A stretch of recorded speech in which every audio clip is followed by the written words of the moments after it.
Good day, grade 12 learners. Welcome to today Physical Science Chemistry Paper 2 learners. My name is Puruwani Mashapa. The lesson is proudly brought to you by Gauteng Department of Education. During the lesson, learners, don't forget to interact with us. The WhatsApp number is 064-748-8913. I repeat, 064-748-8913. Please don't send us the video or the voice note, only the text.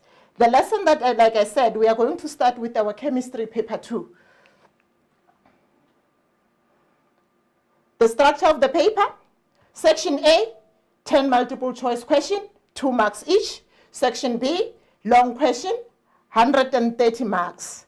It's very important to structure your paper, your time in such a way that you can complete the paper. What is very important for you is the multiple choice question. If you feel that you don't want to start with multiple choice question, you can skip the multiple choice question and go straight to the long question.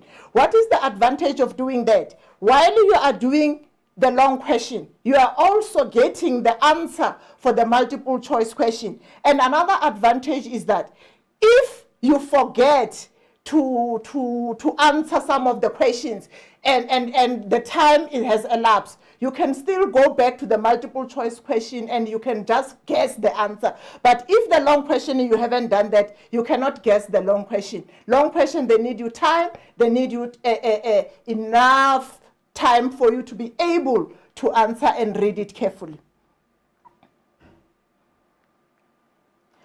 Then, we have been talking in physical science about the last push strategy. What is our last push strategy, and what is it that you must make sure that when you go on Monday, come 9 o'clock, you remember it? And if you don't have it, ask your educators, they have it already. It has been given at the beginning of the year. What is it that you must take care of, that you need to have right now? You need to have got what we call hashtag 45. What is hashtag 45, learners? Hashtag 45, it means if you go to the examination room and you collect 45 marks, you have already passed physical science, which means you have attained level 3. What is it that will make you get 45 marks? Very important, data sheet. Yesterday in paper 1, for all the questions, you will be reminded of the data sheet of the data sheet. Is that in chemistry, the data sheet, we use it minimally like we use it in paper 1. What do you do if you are going to have got a formula that you have in a data sheet? Please copy the formula the way it appears in the data sheet. What is the advantage of doing that? It means you already have got 1 marks by just copying the formula from the data sheet without manipulating it. Remember, this is not mathematics, this is physical science. The purpose of copying the data sheet is to copy the data sheet directly, it appears on the data sheet. That will already give you marks. And then again, once you have copied the formula in the data sheet, please substitute directly from the formula that you have copied from the data sheet. Remember, the marks is on the formula, the second marks is on the substitution, the last mark is on the answer with the correct SI unit. Remember to recognize the verbs that we use. In physical science, we have got action verb that we normally use in our question paper. And if you can be able to identify that action verb, you can be able to answer the question and score the maximum marks. Our main important point for this session is not to teach you content. You have been taught throughout the year. The main concept, the main purpose for this lesson is to make sure that you maximize the scoring of the marks and we pass paper 2. As majority of you struggle with paper 2 because this is not like physics where you don't have got more words. In chemistry, we talk a lot. What is again that is very important?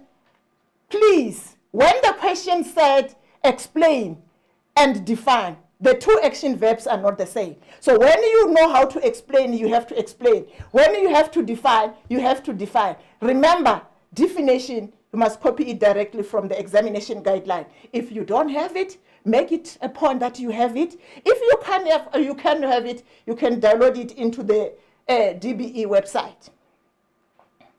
What are the topics that is going to be examinable come Monday the 20th? You have got organic chemistry. Organic chemistry that is going to be done by Mrs. Wane later is the crux of paper 2. In organic chemistry or organic molecules, you have got concepts under it. And those concepts, I'm not going to dwell much about it. Someone else is going to do it for you. My job today is only to do the two things, the rates of reaction and chemical equilibrium. And the reason why I wanted to do this thing is because I don't like to calculate. In the acids and base, you will be calculating. In electrochemistry, you will be calculating.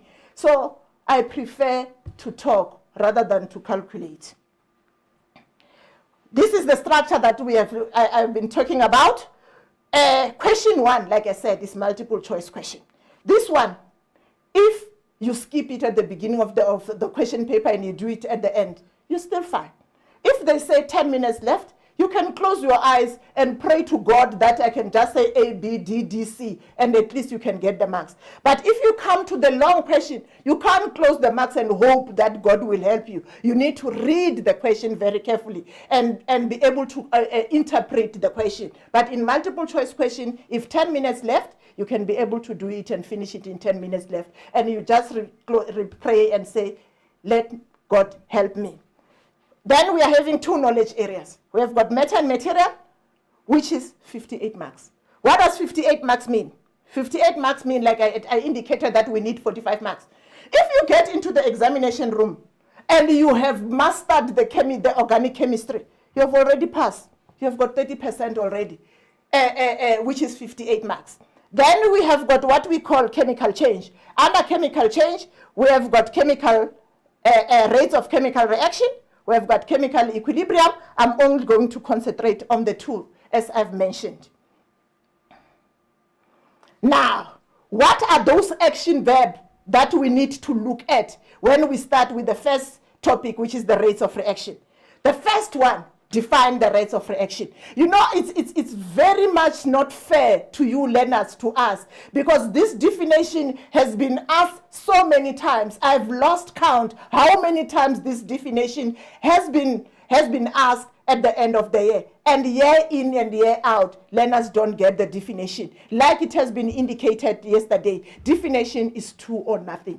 So don't say that I'm going to remember this, I'm not going to do. Make sure today, when you sleep, you know how to define the rate of reaction, which is very, very important. So, and what I always say, you cannot do the rates of reaction without defining what is the rate.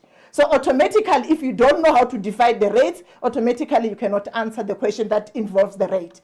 And don't mistake the rate with time. Rate is per second, and time is seconds. The 2 are totally different. Calculate the rate of reaction. This is important. When we calculate the rate of reaction, even though the rate of reaction is going to be given the formula, at the examination, we don't mark the formula because that formula, it is not in the data sheet. We only concentrate on the formulas that are given on the data sheet. Explain the term in terms of collision theory.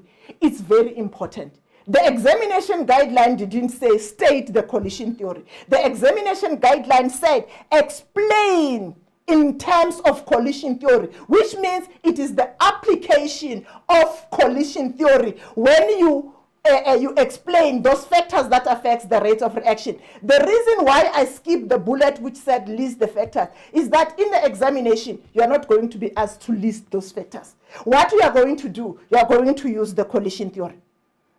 And when we explain each and every one of them, we will be applying the collision theory to explain each various factors.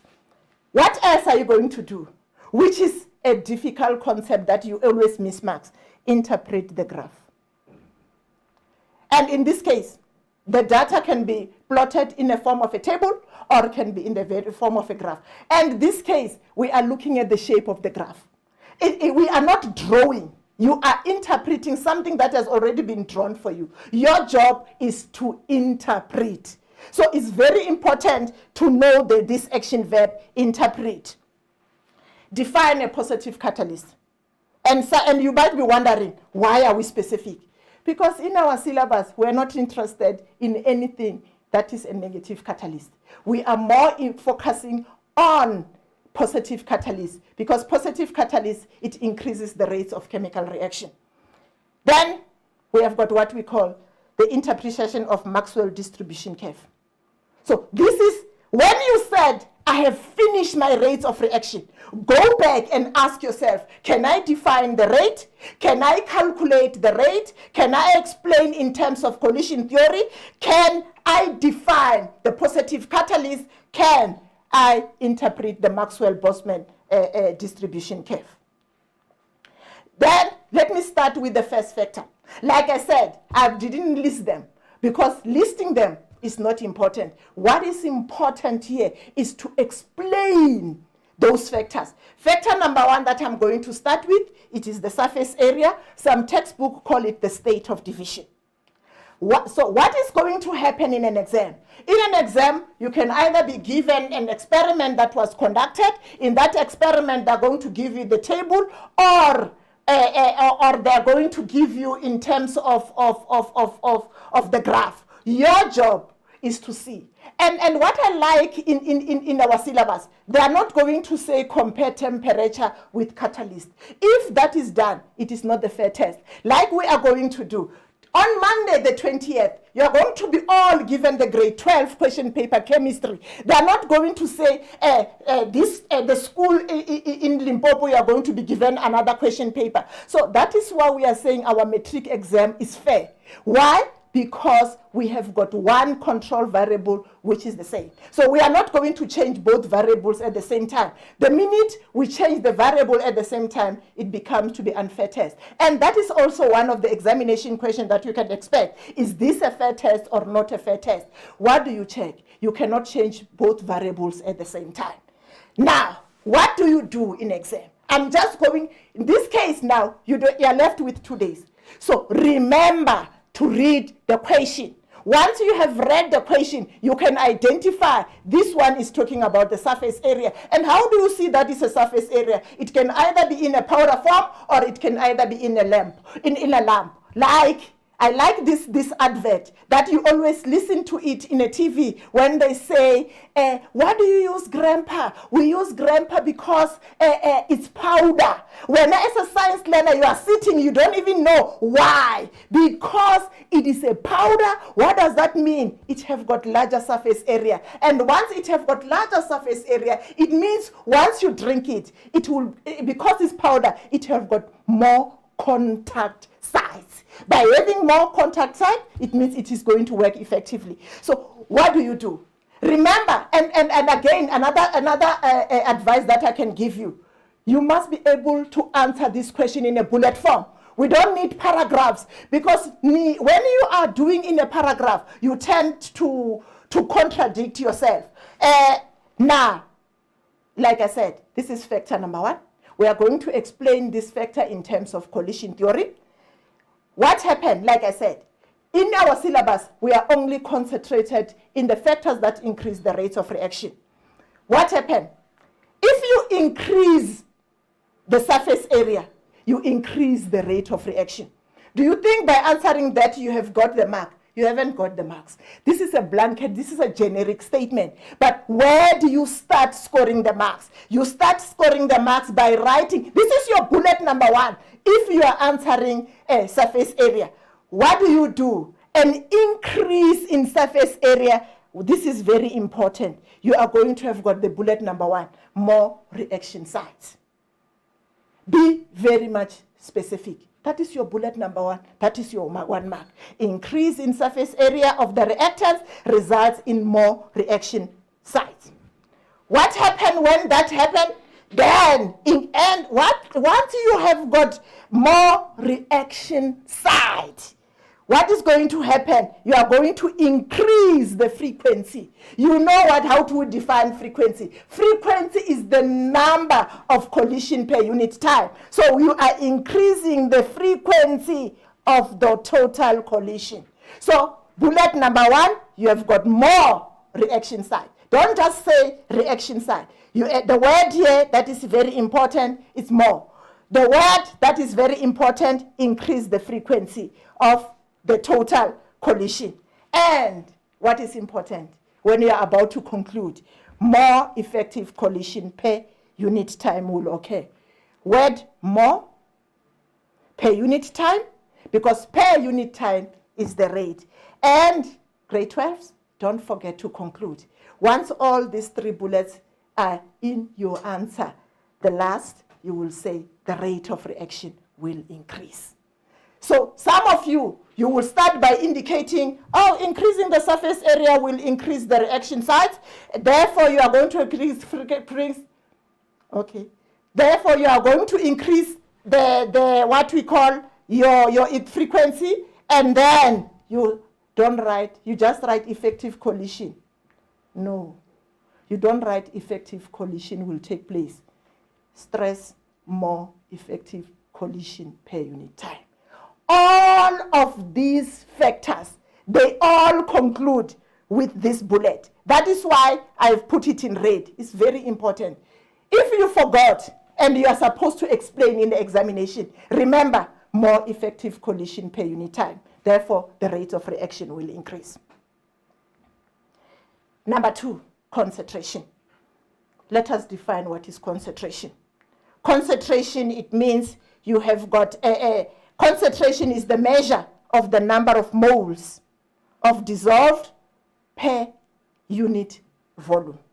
You know that when we calculate concentration, it's mole per unit volume. That is the unit for concentration. So when you are required to calculate, remember that the SI unit of concentration is mole per decimeter cube. What happens when you increase concentration? When you increase concentration, bullet number 1, I said to you, answer this in a bullet form. What will happen when you increase concentration? An increase in concentration, it increases the number of solutes per unit volume. Increases the number of solute per unit volume. That is bullet number 1. What happened? Then the increase in the effective collision per unit time will take place. Therefore, the rate of reaction will increase. If you can see, bullet number 2 and bullet number 2 and bullet number 3 is the same. So your job is to remember the first bullet. An increase in concentration, it results in more particles per unit volume. Once that happens, you have got more effective collision per unit time. Therefore, the rate of reaction will increase. Some textbook will say, instead of saying more effective collision per unit time, some textbook will say increase the frequency of effective collision. Remember, frequency is per unit time.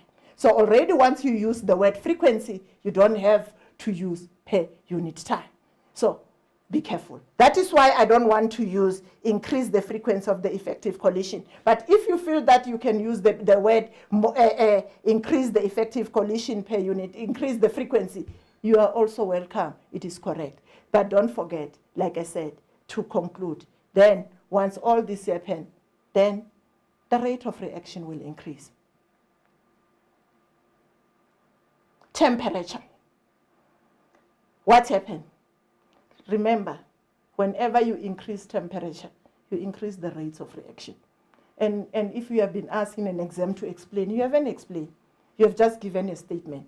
So where are the marks? There comes the marks. What will happen when you increase temperature? Higher concentration implies you have got higher average kinetic energy of the molecule. Very important. Higher average kinetic. You cannot say higher temperature implies kinetic energy of the molecule. Higher energy, higher temperature implies higher average kinetic energy. Once that happens, more molecule will have minimum energy or higher than activation energy. And we know how to define activation energy. Activation energy is the minimum energy that is required to start the reaction. Therefore, what will happen? You have got more effective collision per unit time. So I can see, since I've started, when I'm about to conclude, bullet number 3 and bullet number 2 and bullet number 3 is the same. So your job is to only remember the first bullet, as this question will always carry 4 marks or 3 marks maximum. Therefore, the rate of reaction will increase.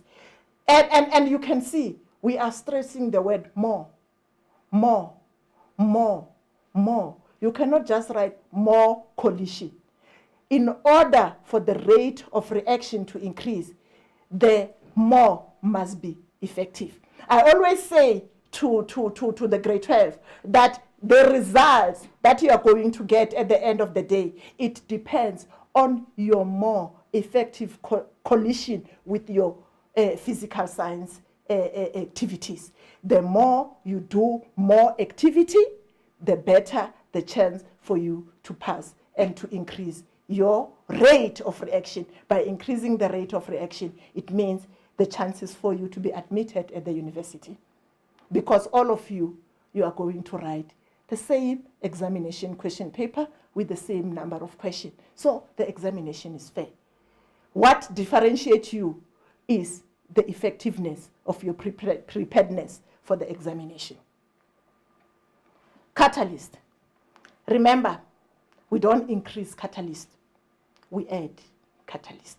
The rest of the other factors we were increasing. But when we come to catalyst, we don't increase catalyst. What we do, we add catalyst. And catalysts differ. If you are going to be preparing in a Haber process, you will use different catalysts. When you are doing contact process, you will use different catalysts. So catalysts differ per your end results. So you are not going to use a blanket catalyst. So each catalyst is meant for a specific reaction. But what do? When you remember, catalyst lowers the activation energy. So what does that mean? Catalyst increases the rate of reaction by lowering the activation energy. How define a positive catalyst? A positive catalyst is a substance that increases the rate. This is a positive catalyst. It increases the rate, and when it increases the rate, how does it increases the rate? It provides the alternative pathway. Very important, bullet number 1. The addition of catalyst into the reaction, what it does, it provides the alternative pathway of lower activation energy without itself undergoing. And a catalyst is very important. You can have this in your everyday life. As somebody that will have got a positive influence in your life, somebody which will not make you do something that is wrong. That person is a positive catalyst. That person have got the best interest at your heart. So if you have got a friend that is not looking after you, I will run away because the rate of reaction will not increase. That person is a negative catalyst. But our positive catalyst, what it does, it gives you the alternative pathway because the other pathway is full of obstacles. So a catalyst, when it comes, what it does, it provides the alternative pathway of lower activation energy. Remember, activation energy is the minimum energy that is required to start the reaction. So if you are going to start a reaction and you require a minimum energy, automatically the catalyst will play its role. Then, what does the catalyst not do? The catalyst doesn't change the energy of the reactants and the energy of the product. Catalyst does not affect the heat of reaction. You have done the exothermic and the endothermic graphs in grade 11. You know what I'm talking about when I talk about the heat of reaction, when you are calculating during the exothermic and the endothermic reaction. But that is not the purpose of today's lesson. The purpose of today's lesson is only to on the rate, the factors that affects the rates of reaction. I said you will be asked to interpret the graph. This is what we call the Maxwell-Boltzmann distribution curve. In an exam, when you have been given this graph, and what do, the examiners in the exam? They will say, on the same set of exits, draw the other graph when you increase the temperature of higher temperature. What is important? What happens when you increase the temperature? The higher temperature, don't be fooled by the curve. The higher temperature, you look down. When you look down here, that is where particles are formed. So, like I said, when you increase temperature, you're going to have got more particles. What happens when you are requested to draw a graph in the exam? The graph of the higher temperature will drop down from the original and it will become broad. And it will be on top of the first graph. So the one that is on top and the one that is broad, it tells you that you have increased. Why? How do I know that this one has increased? If you can see, the first one, there is the particle. The second one, the number of particles have increased. So once we have got more particles, it will tell you which one. Remember, I'm not taking from this point to this point. I'm taking from down to this point. So the particles are more. From this point to this point, and from this point to this point, it means from here to here is higher than from here to here. So very important in the examination. Like I said, rates of reaction is one of the easiest topic in chemistry that you will ever get when you are writing your chemistry. Concentration. Be careful in concentration. And I want you to look at the shape of the two graphs. Here, the other one is below. You can see this one is when you have got a minimum energy, when you have got a less concentration. The top one, you have got more concentration. Whereas when we were talking about the temperature, the two graphs, the other one goes like this and the other one like this. They meet somewhere. Whereas when we are talking about the concentration, the two graphs doesn't meet. The other one is below the other. The one that is below, this one is low concentration, and this one is higher concentration. Like I said, the higher the concentration, what it happens, it will give you more particles per unit volume. Once you have got more particles per unit volume, it is very important in grade 12 to remember all these things. And I like it. Just remember, in temperature, the other two graphs, the other one become, they will have somewhere where they will meet. But if you are going to look at the concentration, they don't meet. The other one is below. Low, below, high, above. I'm repeating. Concentration, low, below. The other curve for the higher concentration is above. But for the temperature, there are two graphs. The other one is below, but that's where they meet. So please, grade 12, make sure that you don't mix the two graphs. I like the last one. Like I said, we add catalyst. What do you do when we add catalyst? The other catalyst I told you, it just provides the alternative pathway of lower activation energy. You can see you have got the original activation energy. This is the new catalyzed path. What happened is that the number of particles have increased. And this path is only one graph. So in an exam, what you are required is to draw this line and indicate the particles, and you are good to go. You have got 2 marks. Simple and straightforward. Like I said, catalyst, chemistry is very much easy. It's just that it have got a lot of weight. But if you can grasp the most important words, you are good to go. Now, when you define a rate of reaction, we said the rate of reaction is the change in the concentration of the reactants or product per unit time. And we said, as the reaction proceeds, the reactants are going to be used up. As the reactants are used up, the product are formed. So at the beginning of the reaction, when you want to identify the two graphs, how do you know that this is a reactant? The graph will start above. Why? Because when you start, you have got more reactants. As the reaction proceeds, you can see the reactants are being used up, in such until such point where all the reactants have been converted into the product. Remember, rates of reaction, this reaction are occurring on an open system. So because they are occurring in an open system, this reaction is not reversible. So why am I bringing this term, reversible? Because when we come now to the rates of reaction, we are going to talk much about the reversible reaction. So you can see in an exam, Oh, if you have got this, automatically you can calculate the change, because the change is the final minus the initial divided by the time taken. Then the product. So automatically, why I brought this graph, I want us to look at this point. And this point in an examination, sometimes the examiner can ask you, what does this flat line mean? This flat line doesn't mean that the reaction has reached equilibrium. This flat line, it means all the reactants has been used up. So be careful.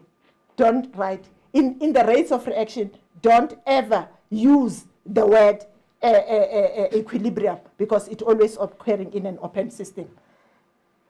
Grade 12, these are your rates of reaction.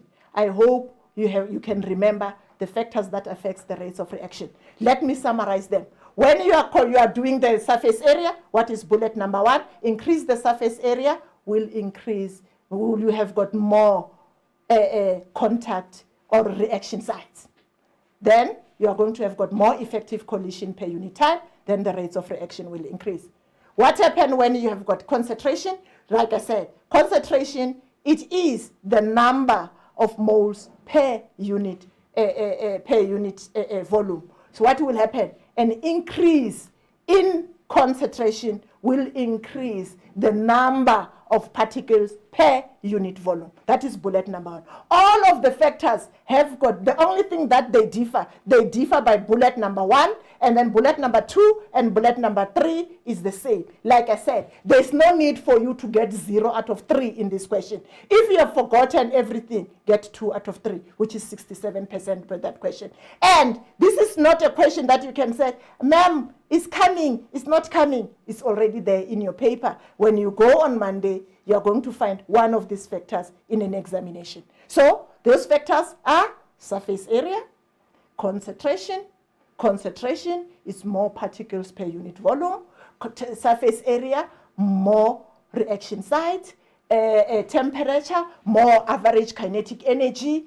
Catalyst provide the alternative pathway. Don't ever say catalyst increase the average kinetic energy. We said it doesn't do anything. Its function is to provide the alternative pathway. The energy remains the same. Like I said, it doesn't alter anything. So that is your rates of reaction. Automatically, out of 18, I can see the 15 out of 18 for every physical science learners that is listening. Like I said at the beginning, I'm going to do the rates of reaction and chemical equilibrium. For the chemical equilibrium, I'm looking at the time. My time is going very fast. Chemical equilibrium, we always say it's Kc. But what is it that is expected from us? And in these 2 chapters that I'm talking about, we've got very little definition. The first definition is the rate of reaction, which is the change of concentration per unit time.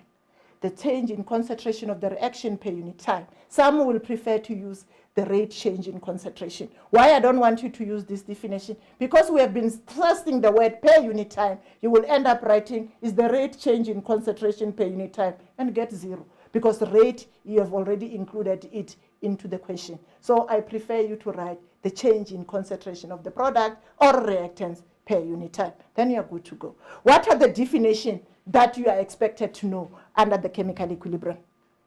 What is meant by the open and the closed system? Now we are talking about equilibrium. Just remember, equilibrium will only occur when the system is closed, when there's no external factors that are getting into the system. Reversible reaction. Like I said, I'm not going to define them for you. I want you to make sure that when you leave here, you make sure that this definition, you remember it. And the stick, I said, is 2 or nothing. Chemical equilibrium, the definition. I will like the rates of reaction. This definition has been occurring in a question paper. If you can take 5 question papers, in those 5 question papers, 4 out of 5, you will find define chemical equilibrium, define the rates of reaction. So Monday, don't tell yourself that I'm not going to make a mistake of not having to get into the examination room without knowing this definition. Like I said, we don't list also here. What do? We explain the factors that affect the chemical equilibrium. Then the other thing, the calculation of Kc is very important. Like I said, it's like collision theory. No question paper you will leave out of paper 2 without calculating the Kc. And when you calculate the Kc these days, you can either be given the number of moles, you can either be given the mass, or you can either be given the concentration. Just know how to calculate. And also, you need to explain what does the value, what does high value of Kc mean, and what does low value of Kc mean. And then you are good to go. I will state the Litichilla principle. State. State means you are stating. You are not defining. You are stating the Litichilla principle. I'm not going to, the time is not on our side. Same thing, you are going to interpret the graph. You are only going again to explain the use of the rate and equilibrium principle in the Haber process.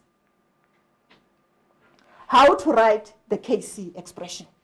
I'm telling you right now, don't start by saying concentration Kc is the concentration of the product divided by the concentration of the reactants. I know it's the easy way of remembering this way of writing the Kc expression.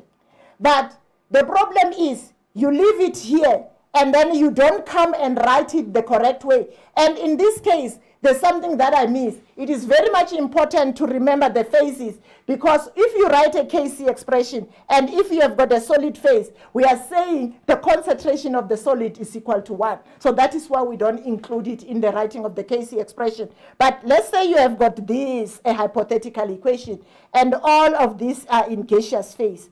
And this is a homogeneous reaction. What does a homogeneous reaction mean? It means both the reactants and the product are in the same phase. So they're all in a gaseous phase. So it's easy. This is a homogeneous reaction. So when you write your Kc, don't start by saying Kc. If you start here, proceed. Because some of you start here and you leave it here and then you end up losing that mark. What is this Kc? Kc will be the concentration. These are the reactants and these are the product. So what do? When you write your Kc expression, C is the product. There's no plus sign in the middle. C is the product. And the number of moles, which we call it ratio, become the exponent. D is part of the product. You have got D, and Y, which is the coefficient of D, become the exponent. The same thing, A is your reactants, but the coefficient or the number of moles of A become the exponent. The same goes for B. So this is where you start scoring marks. So this is your 1 mark already. And this question carries a maximum of 7 to 9 marks. So automatically this 1 mark, make sure that when you go to the examination room, you got it correct. What does we use?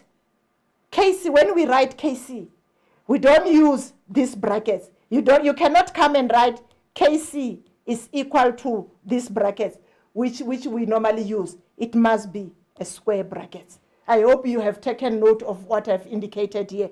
We use the square brackets because the square brackets, this one, indicated the concentration. And this one, I don't know what does it stand for. That is why at the marking center, we don't mark it correct, because we don't know what does this bracket stand for. The correct representation of concentration is given by the square brackets.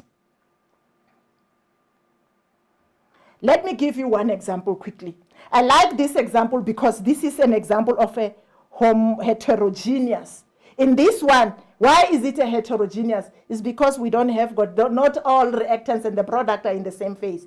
So you are starting with a calcium carbonate, it dissociates, it gives you calcium oxide, which is a solid, and it gives you what we call carbon dioxide as a gas. And when we look here, we are having a solid, and I said to you, the concentration of the solid is equal to 1. So how do you write the Kc expression? Your Kc expression will be equal to the concentration of the product.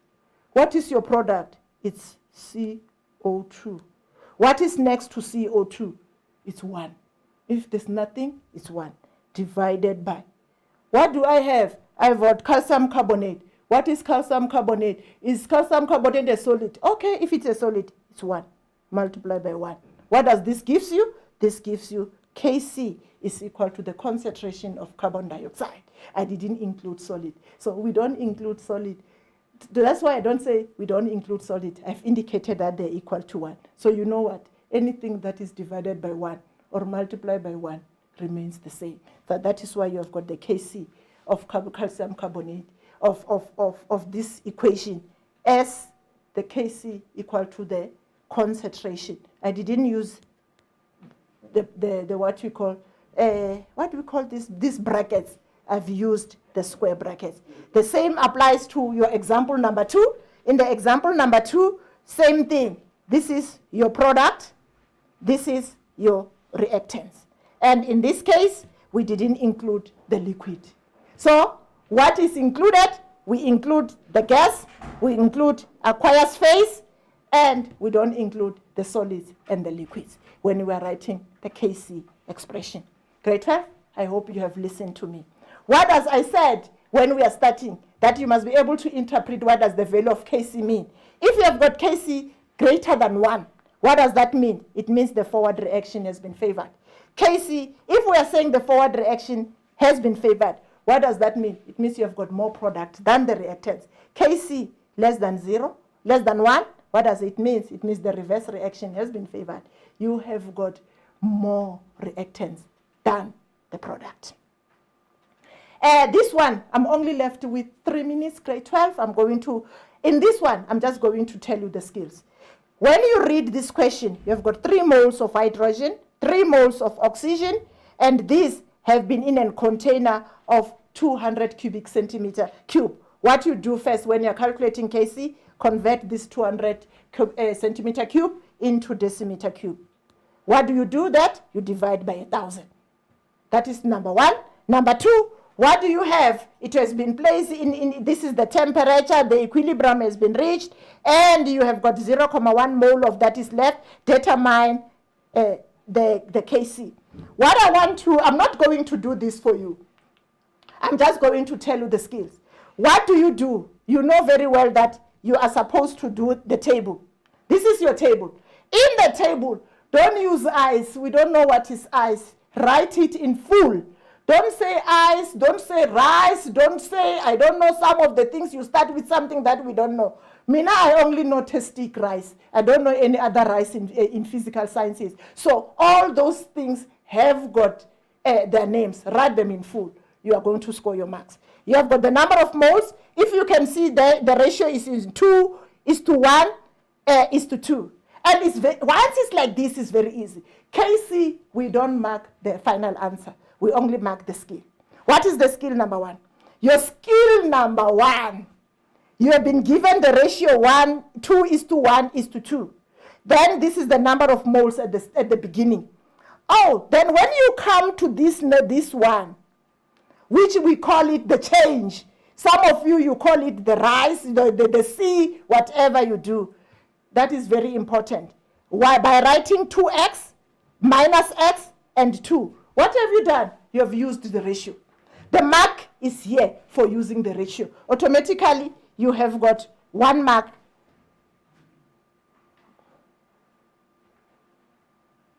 What happened?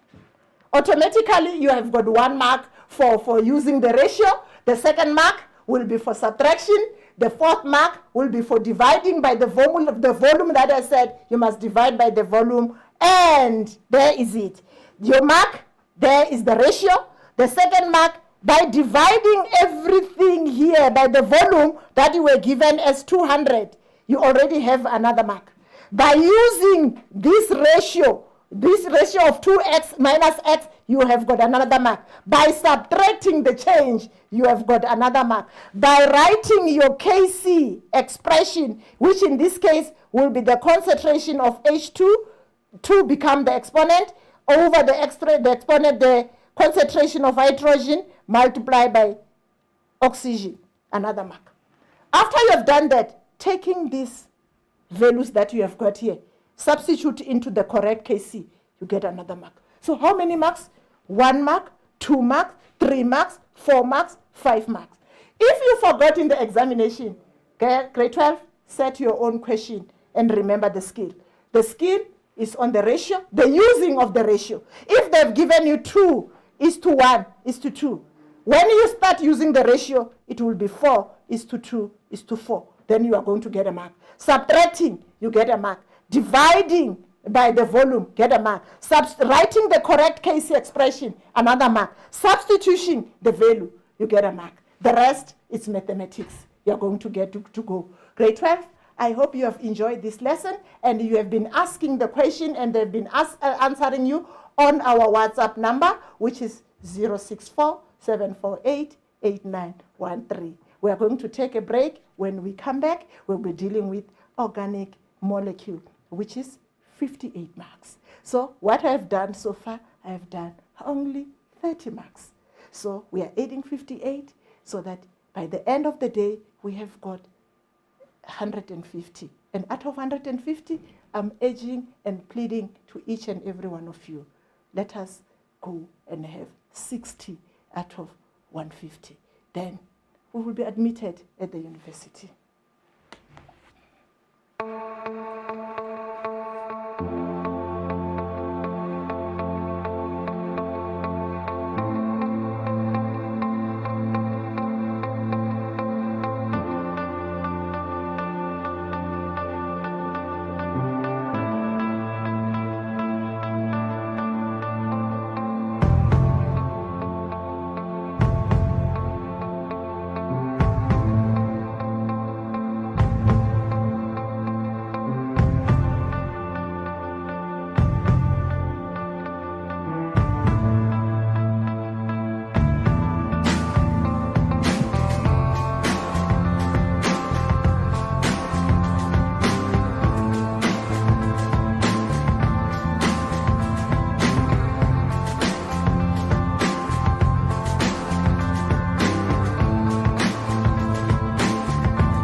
Good day, grade 12 learners. My name is Tandwe Uwane. I'll be carrying over to what Ma'am Machapa has done with us. We are going to continue with our lesson for chemistry, starting on organic chemistry, which is our matter and material topic. Remember, as she started today, she mentioned that organic chemistry is the only topic under the knowledge area of matter and material. Therefore, we are going to start and look at organic chemistry. Our organic chemistry, as we have alluded, it is having 58 marks, and 58 marks is 38.7% of the entire paper of paper 2. Therefore, I think by knowing only organic chemistry in the paper, you can definitely pass physical sciences paper 2. Now, what is also important is that all the content that we are having in chemistry and also in physical sciences, they are having definitions. Therefore, we are going to look at different definitions that are entailed in organic chemistry. But remember, as we said before, all the definitions are there in your exam guideline. You just need to go to the exam guideline and look at the definitions.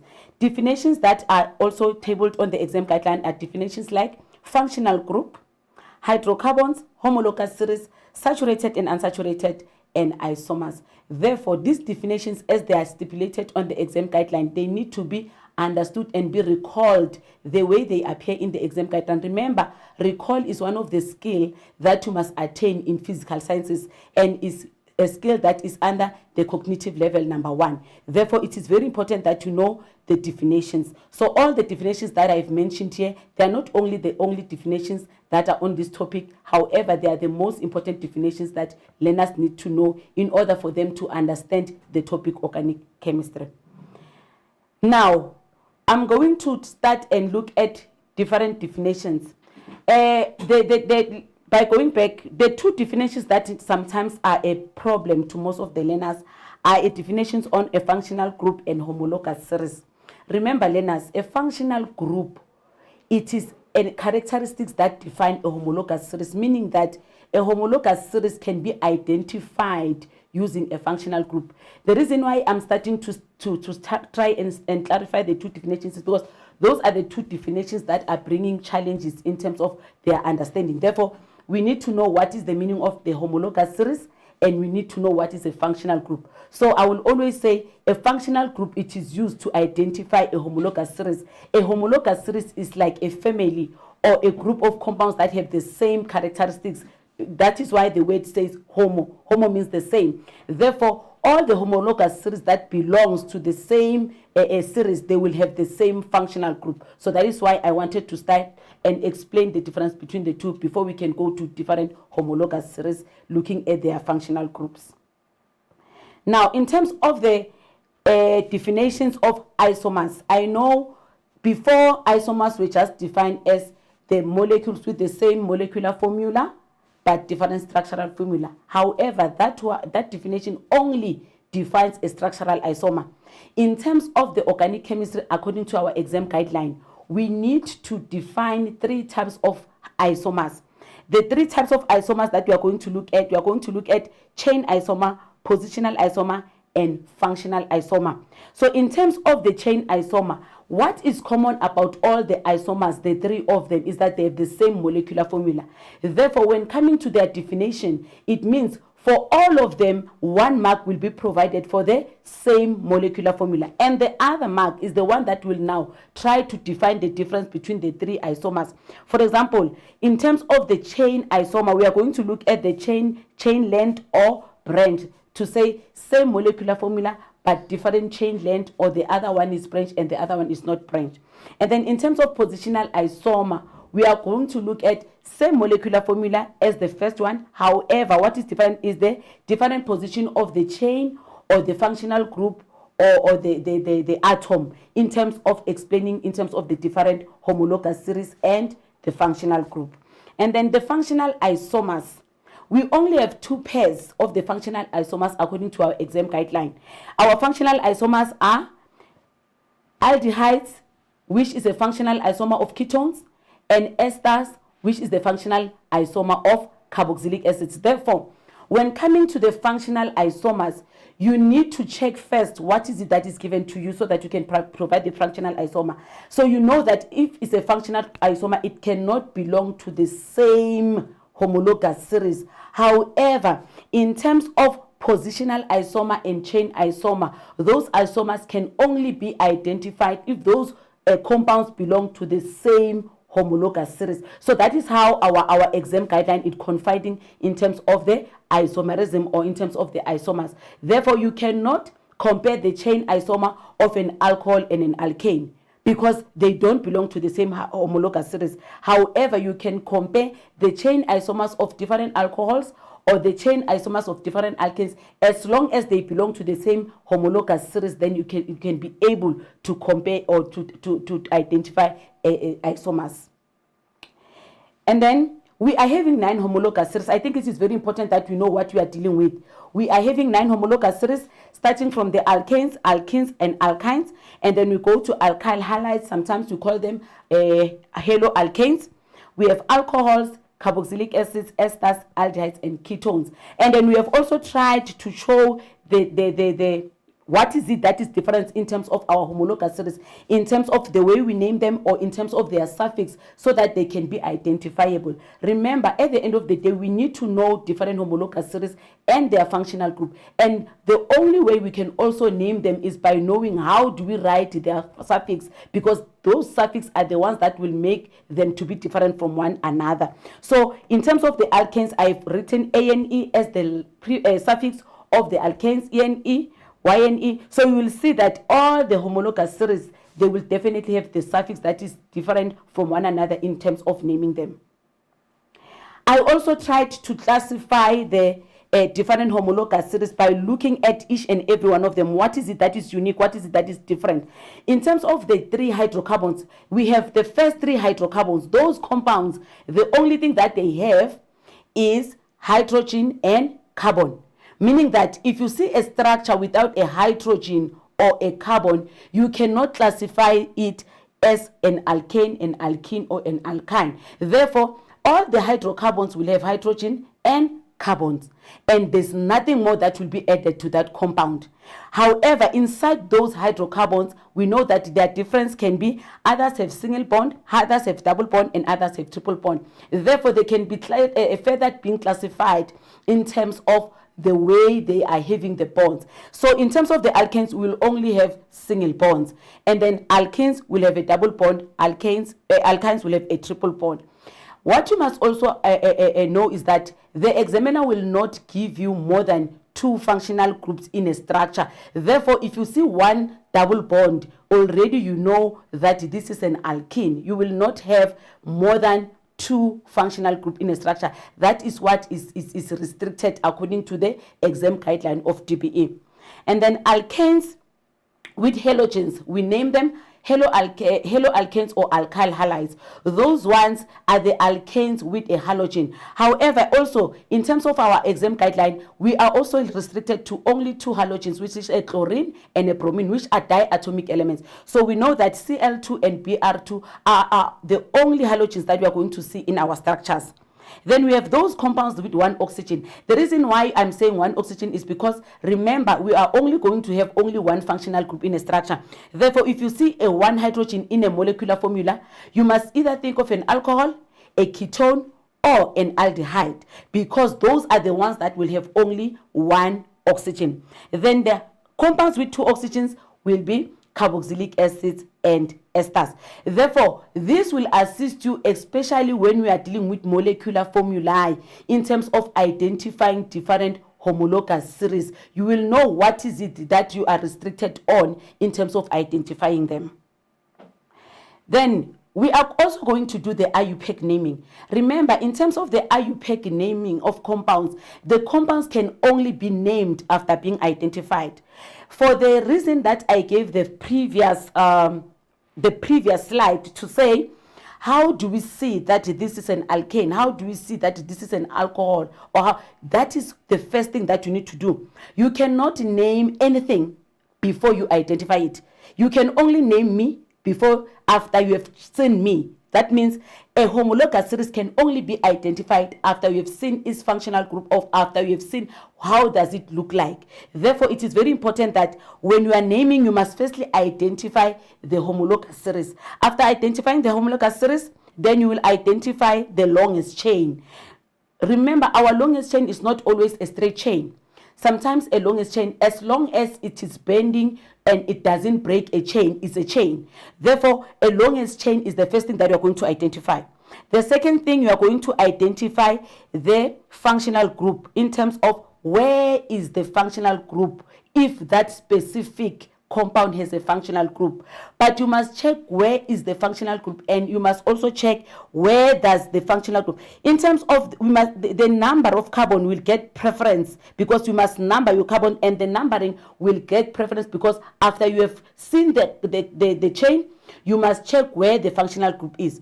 And then after seeing where the functional group is, you must start numbering your carbons. So your carbons can only be numbered looking at the preference of the where the functional group is firstly substituted. And then you must also look at the substituents. Remember, in terms of the substituents and the functional group, it is very important. The functional group will always take preference in terms instead of the substituents. The substituents can be the alkyl halides, can be the halogens. Therefore, it is very important that you understand where do we get preference in terms of the functional group and the substituents. Now, in terms of the numbering now, or in terms of the naming, how do we name a homologous series or compounds? We need to know that there will be time where we find that they are alphabets and numbers. Now, in terms of alphabets and numbers, we use a hyphen to separate the two. And then in terms of the alphabets, if they are alphabets that are following one another, we only use the alphabets and we don't put any spacing in between alphabets, only when we are naming esters. And then in terms of between the numbers, if you are naming and there are two numbers that are following one another, we use what we call a comma. Therefore, it is very important that when you are naming, you check how do you name, and you know when to use an hyphen, when do you use a comma, and when don't you leave a space between the name. IUPAC name also can be named by given a structure or can be named by be given a formula. Therefore, if you are given an IUPAC name, you will need to draw a structure. If you are given a structure, you need to draw or to provide an IUPAC name. Therefore, I want us to look at this activity. I know naming, it might be a challenge to some of us if we don't pay a careful attention to it. Like when you look at structure A, I just want to give you a second to look at structure A and try to name structure A so that we can see whether we can use the bullets in terms of the IUPAC naming to name structure A. So structure A, it is provided on the table. Let's try and see whether we can name structure A before we look at it.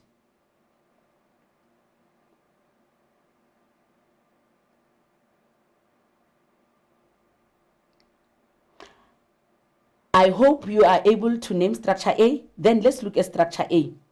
I know that when you look at structure A, there might be two possible ways that you can name structure A. Is either, remember, structure A is having 3 substituents. Now, the first thing that we said we are looking at the longest chain. This is a very simple chain that you can identify looking at the diagram, because when you look at the chain, you need to number the chain looking at all sides. Therefore, we are going to start looking at the longest chain without numbering it. That is the first thing that we are going to look at, because we said you must firstly identify the longest chain. Therefore, when I count the chain, it's going to be number 1, number 2, number 3, number 4, number 5, and number 6.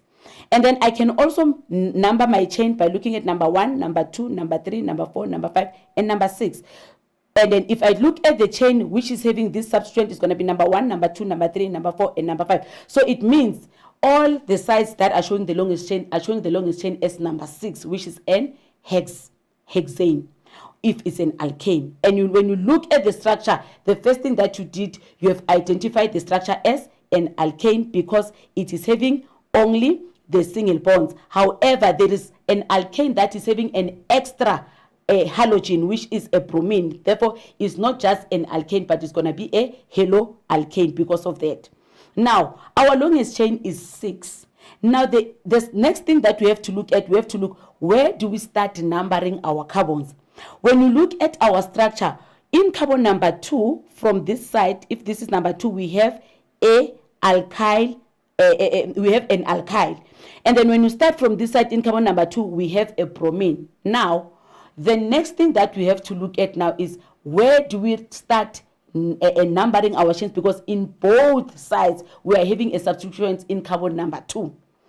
The next thing that you look at, you are going to look at the third carbon. If you look at the third carbon from this side, there is another substituent. But if you look at the third carbon from this side, there is no substituent. Therefore, it means the side that is mostly substituted is this side as compared to this side.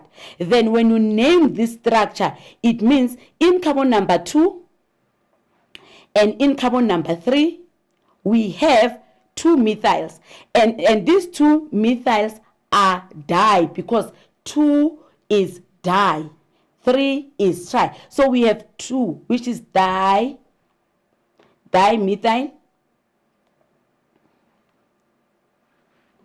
We have dimethyl. And then in carbon number 2 and number 3, we have dimethyls.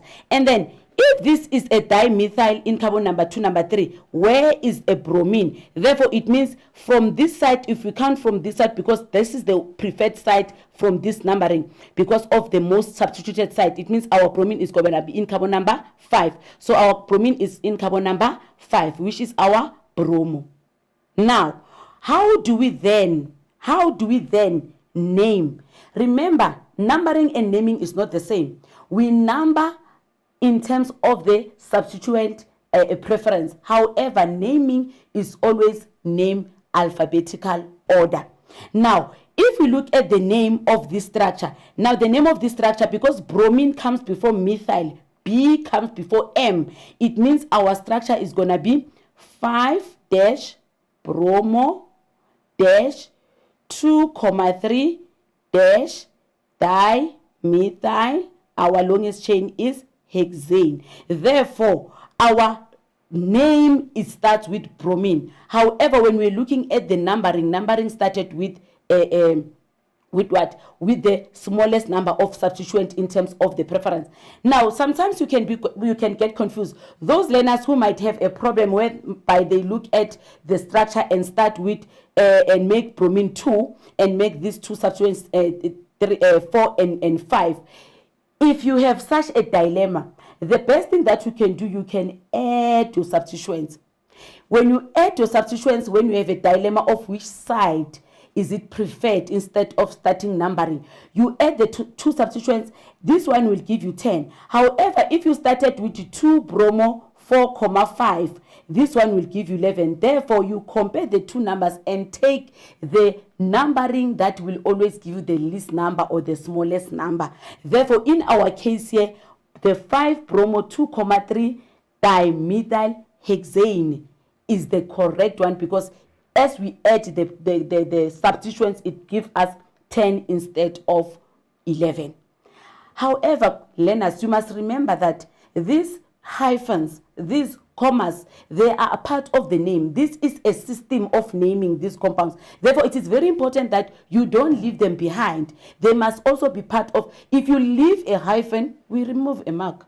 So it is very important that you always make sure that when you read it, I'm going to read it the way I'm going to write it. Like if I'm reading this structure, it's going to be 5-bromo 2,3 dimethyl hexane. There is a hyphen between an alphabet and a number.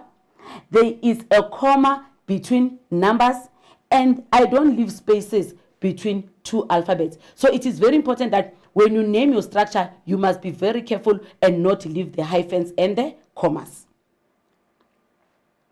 Now, the next thing that we are going to look at is the physical properties. We only have 3 physical properties in our chemistry that we are going to look at according to our exam guideline. The only physical properties that we are going to look at under this homologous series are boiling point, melting point, and vapor pressure. Now, it is very important to know their definitions before you can start even engaging on them.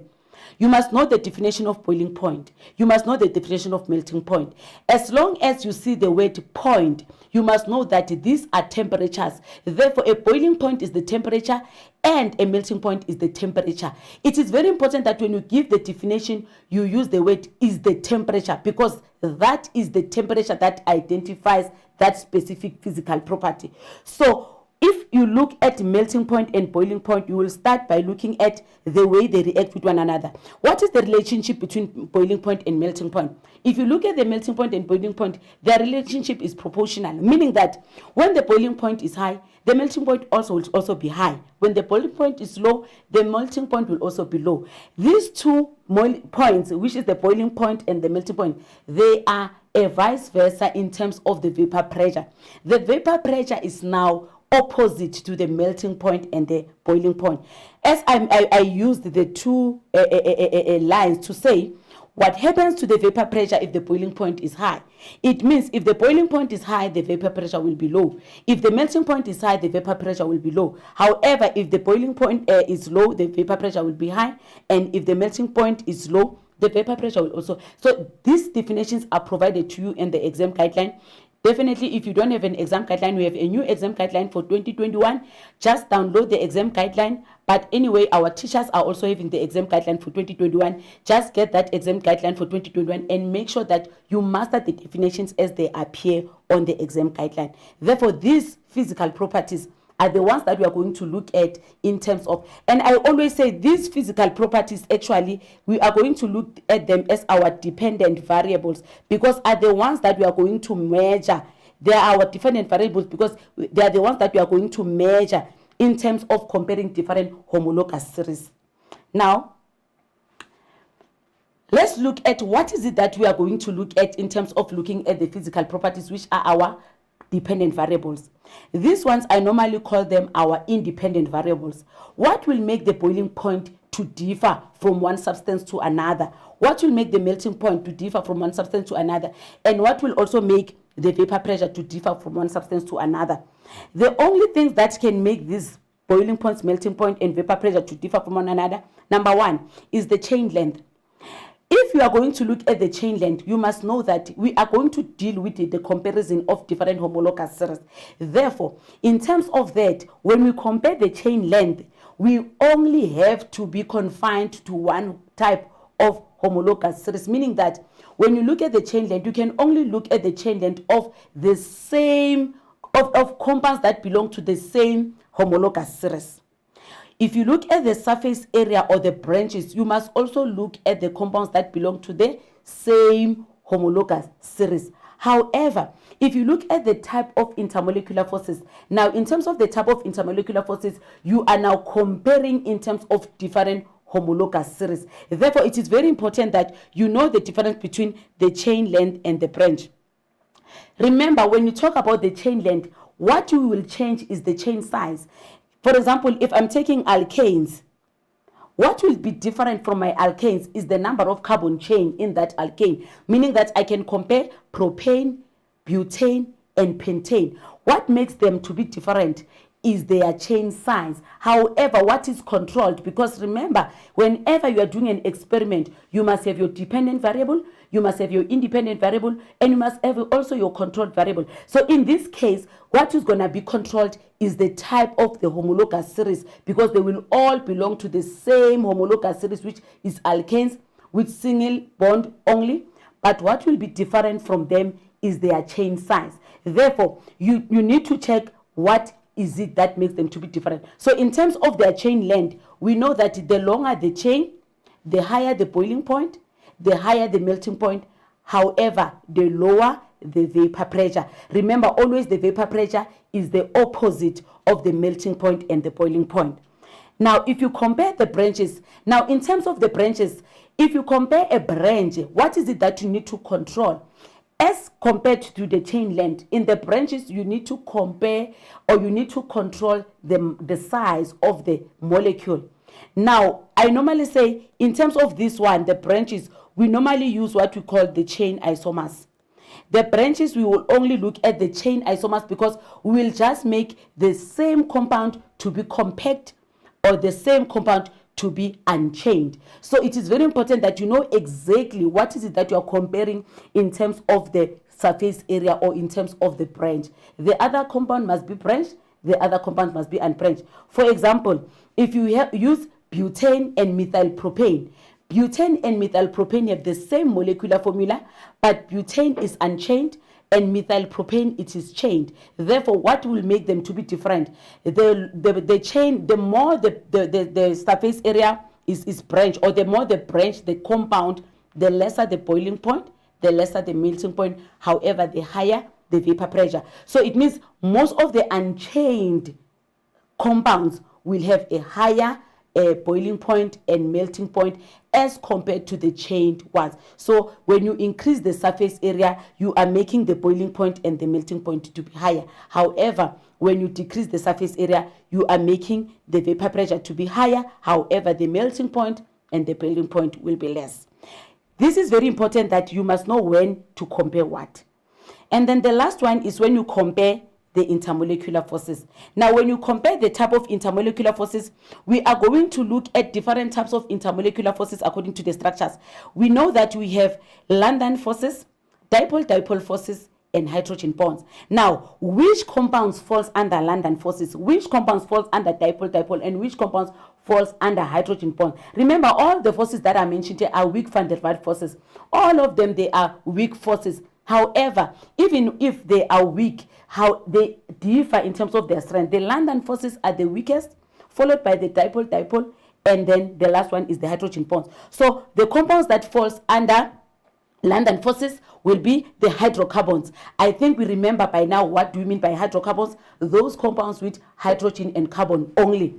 Alkanes, alkenes, and alkynes, they will have London forces. Then we go to the next group. The next group will be aldehyde ketones and haloalkanes. This group will fall under dipole-dipole forces.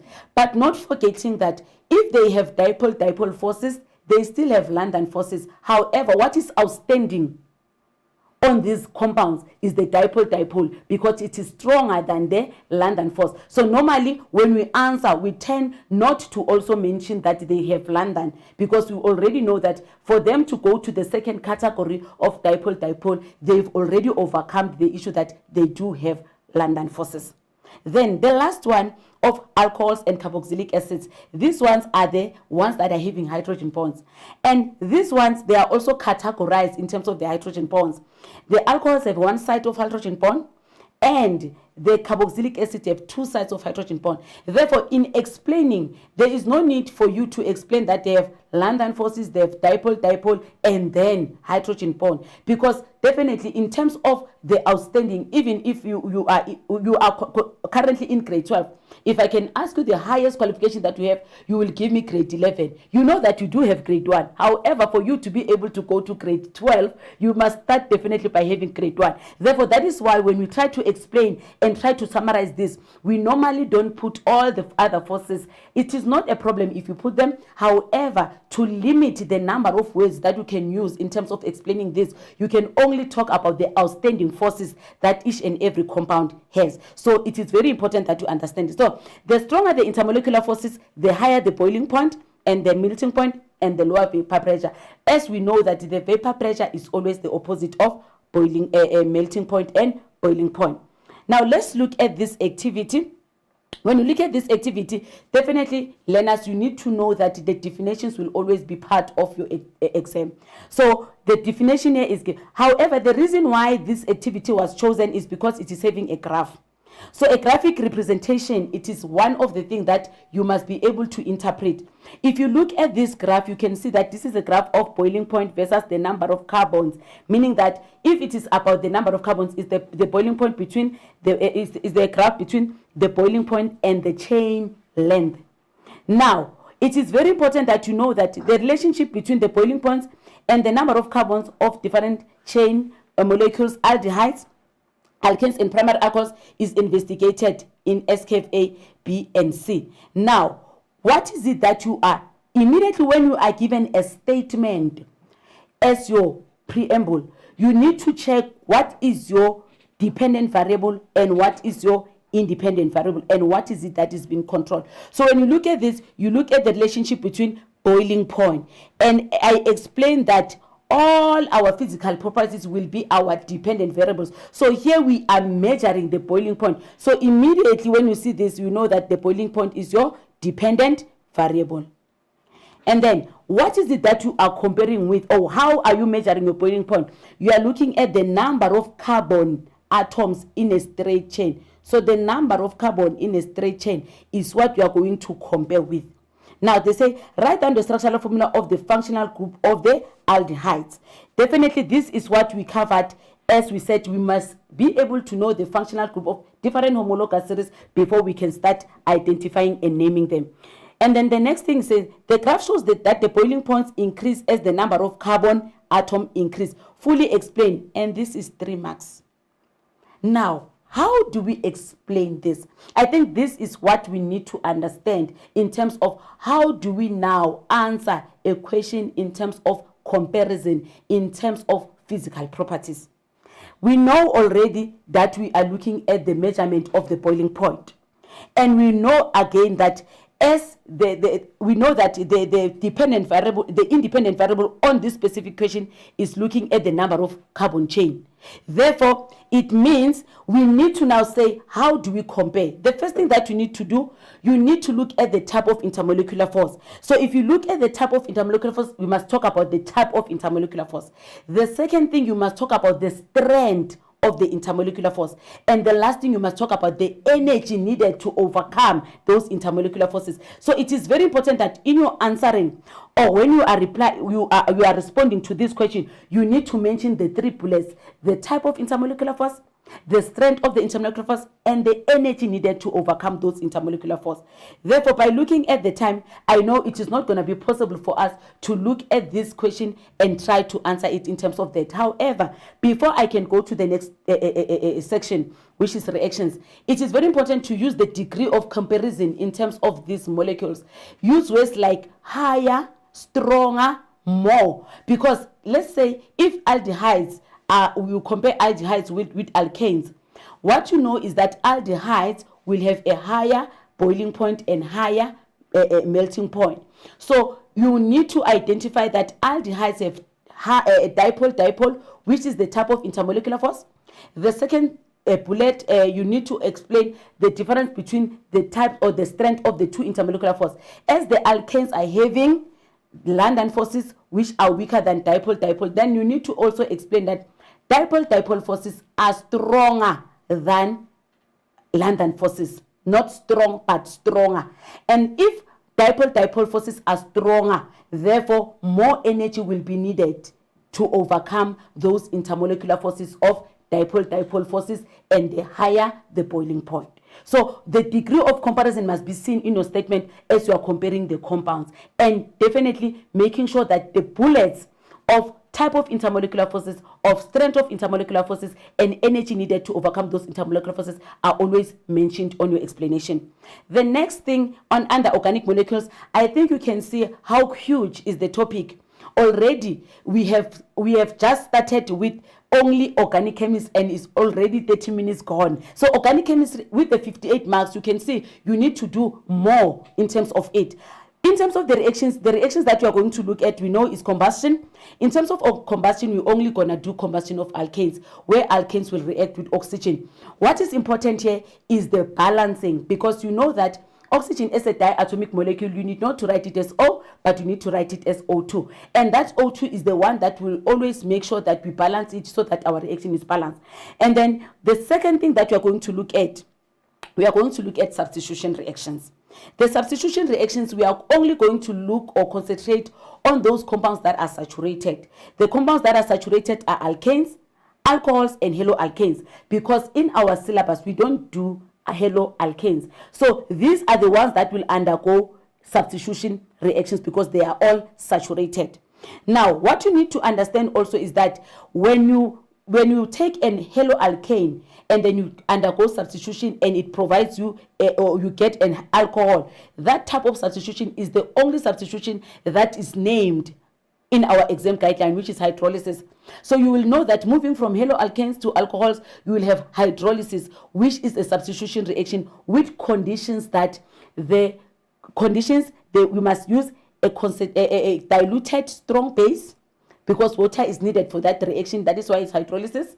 A diluted strong base and mild heat, because the conditions for substitution reaction is mild heat and diluted strong base.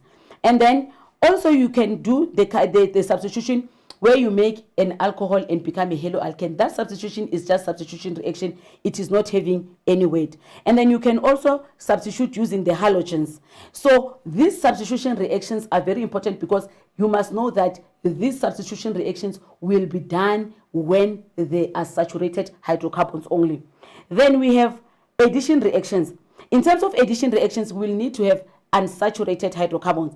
And in terms of unsaturated hydrocarbons, we know that we have alkenes and alkynes. However, we are only restricted to alkenes in terms of our exam guidelines. Therefore, alkynes are not examinable. We have 4 types of addition reactions on our exam guideline: halogenation, hydrohalogenation, hydrogenation, and hydration.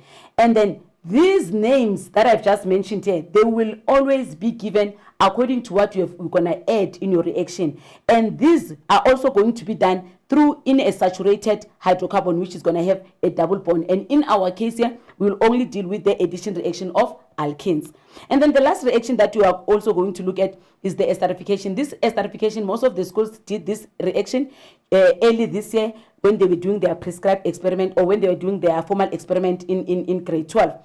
This is the reaction between the primary alcohols. It needs to be clear that the alcohols that will be involved under esterification are only primary alcohols, meaning that the secondary and the tertiary alcohols are not included under esterification and the carboxylic acid. So it is very important to know what are the expectations of each reaction. Now, how can we easily, or the quick win on how can you identify different reactions? We use our strategy SSS, SU, USA, meaning that when you look at the SSS, when you have a saturated hydrocarbon and you get a saturated hydrocarbon as a product, it means you have undergone substitution reaction. For example, if you have an alkane and you get a haloalkane or an alcohol, it means that reaction can only occur if you have undergone substitution reaction.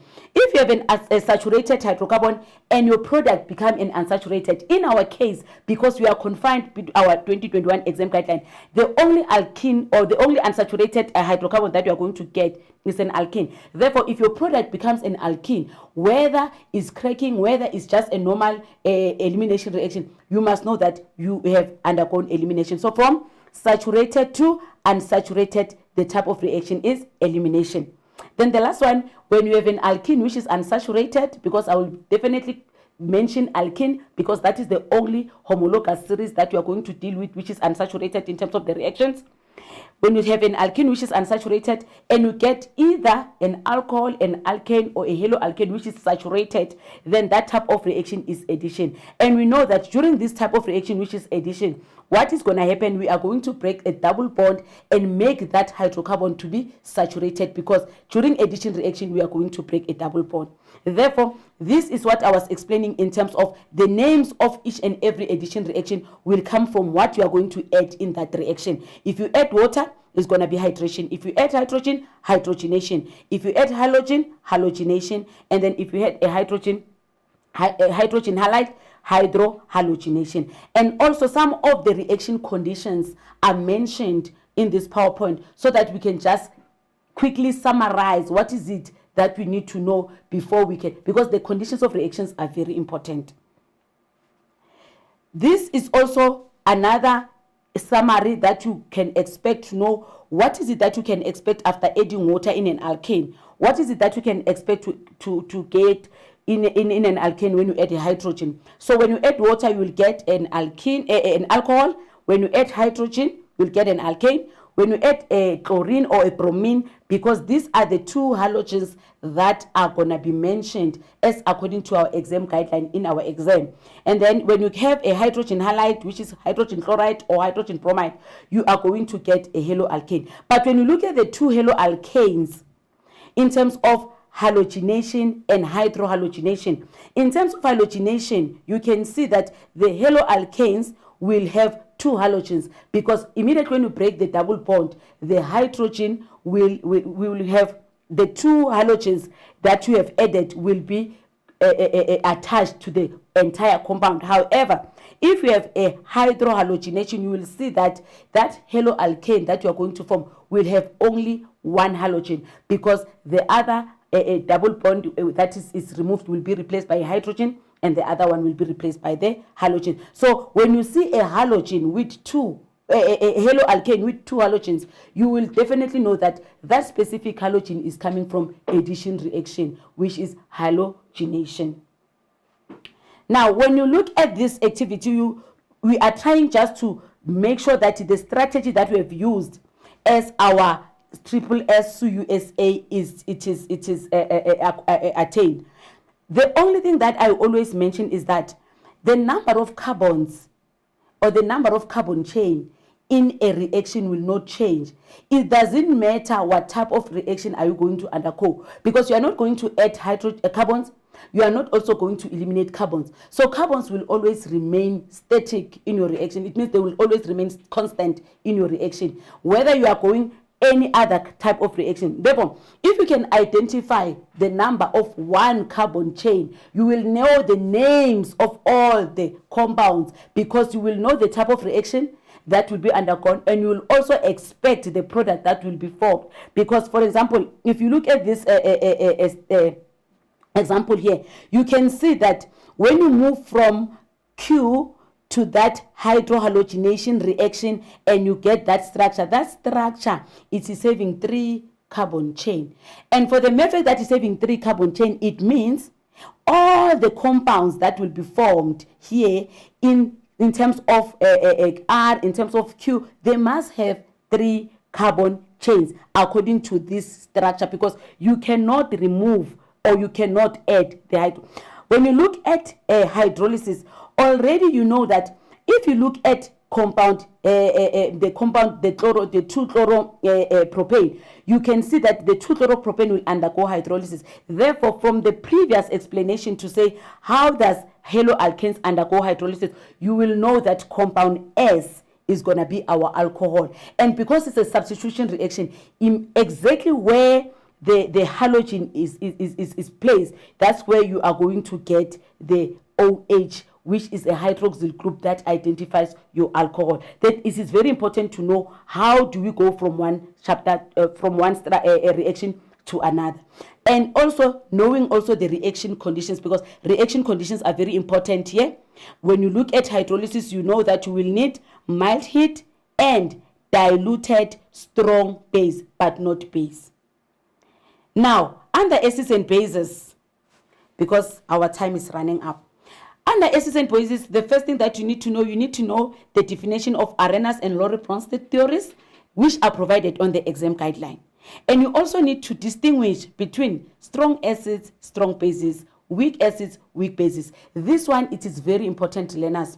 Remember, identifying strong acids, strong bases, weak acids, weak bases, it is also provided to you on the exam guideline, because the names of those acids are identified for you. And the reason why they are classified like that is because the way they ionize, or it's because the way they dissociate. So it is very important to know that strong acids and strong bases, they will be classified for you in the exam guideline. You need to know those names. You need to recall those names, because they are not going to be provided to you on the data sheet. Also, the examples of weak acids and weak bases, they are also going to be provided to you on the data sheet. Therefore, it is very important that you know those names. The reason why I emphasize the issue of knowing the names is because as you go through the chapter, you need to now identify them without seeing them. So it is very important to do that. And then you need to identify, distinguish between concentrated acid and concentrated and diluted acids and diluted bases. In terms of concentration now, you need to know if it is concentrated, it means it is having more number of moles of an acid than the volume of water, or if it is diluted, it is having less number of moles of an acid or base than water. Therefore, these two terms must not be confused with concentrated and weak. Remember, if it is strong, it is because of its ionization or its dissociation. However, if it is diluted or concentrated, it is because of the amount of water that base or acid it is having. Then we also need to look at the aqueous solution, which is the reaction of acids and bases with water, and then identify acid conjugate base pairs. Acid base conjugate base pairs are also going to be like, we're going to have a slide where we're going to try and classify them and identify them. And then we also need to know the neutralization reactions. We know in terms of the neutralization reaction is when an acid reacts with water. You cannot neutralize an acid or a base with you cannot neutralize an acid or a base with water. However, an acid can neutralize a base, or a base can neutralize an acid. And then we also have to determine the approximate pH of the salt in hydrolysis and calculate the pH. These are the things that we need to know before we go to the examination on Monday, to make sure that all these bullets are covered and we are sure that they are going to be understood well in terms of their understanding. Now, the acid conjugate base pairs. What I can say is that in terms of the acid-base conjugate pairs, the difference between an acid and its conjugate base is one hydrogen. So if you look at the structure here, let me just start by looking at the structure of water.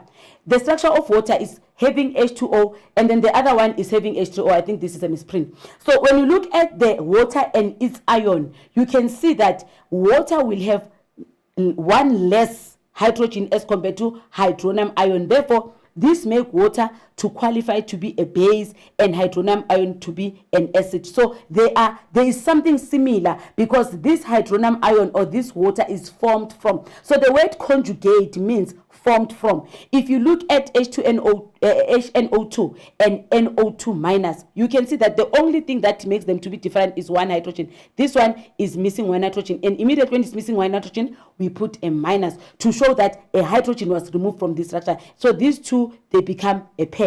But when you look at them, there is something similar in terms of these two compounds. The other one is having NO2 and the other one is having NO2, but what is different between them is that the other one is having one hydrogen short. Also, in terms of the second example that is provided here, in terms of the conjugate acid base pairs, ammonia, ammonium, and sulfurous acid and sulfurous ion. Now, in terms of the pH and ionization, what you need to understand is that when you look at the pH will always give the degree of hydrogen in a specific compound. Therefore, the percentage of, that is why you said pH, percentage of hydrogen in a specific compound. Therefore, you need to understand how does an acid and a base react, and what type of a salt are you going to expect at the end of the day, because these are neutralization reactions. So what you must understand is that you need to firstly identify an acid and a base as strong or weak. That is why I emphasize the issue of strong and weak in the beginning, to say when you look at hydrochloric acid and sodium hydroxide, you need to firstly identify which one is a weak acid, which one is a strong acid. In our case here, both of them are strong acids and strong bases. Therefore, it means the salt that we are going to get is going to be a neutral salt. When you have a weak acid or a weak base and a strong acid, like hydrochloric acid when it reacts with ammonia, we know that hydrochloric acid is a strong acid, ammonia is a weak base. Therefore, in terms of the degree of percentage of hydrogen and which one will be acidic, in terms of the salt that will be formed or basic, the salt that will be formed here, because we have a strong acid and a weak base, it means the strength of the acid will overcome the strength of the base. Therefore, the salt that will be formed as ammonium chloride will be an acidic acid. And then in a case where we have a strong base and a weak acid, like sodium hydroxide and ethanoic acid.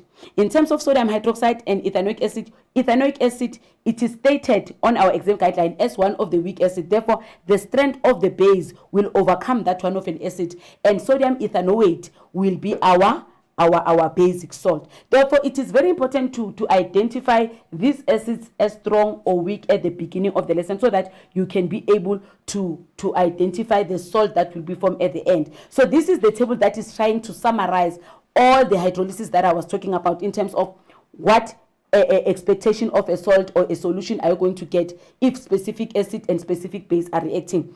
Therefore, in terms of the strong acids and the strong base, we know that we need to use an indicator, because this is a neutralization reaction. So we have only 3 indicators that are examinable in our case.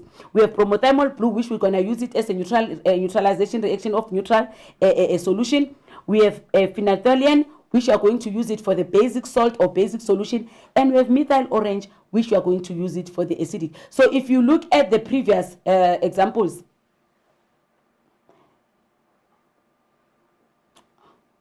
okay, if you look at the previous examples, you can start now by looking at, if you were saying sodium hydroxide was reacting with ethanoic acid, you know that the indicator that you must use must be phenolphthalein, because for the acidic, for the basic solution, you need to use phenolphthalein. And then for the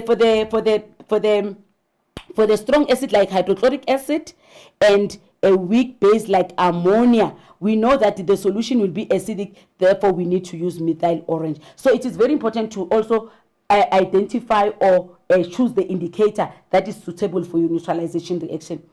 In terms of electrochemical cell, we have two types of cells. We have galvanic cell and electrolytic cell. Both cells are examinable. So the galvanic cell and the electrolytic cell are both examinable. What we need to know first, we need to be able to identify and define them. So the only thing that we need to understand about the two cells is their energy conversion.